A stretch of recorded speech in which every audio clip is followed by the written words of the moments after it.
थले बैठा मोबाइल भैया ऊपर करिए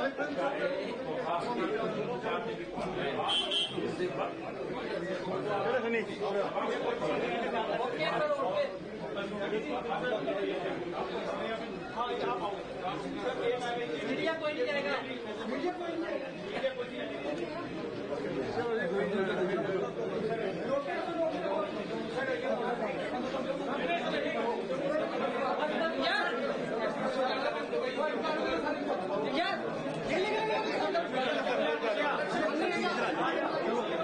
चले रास्ता क्लियर कर चलिए रास्ता गाड़े गाड़े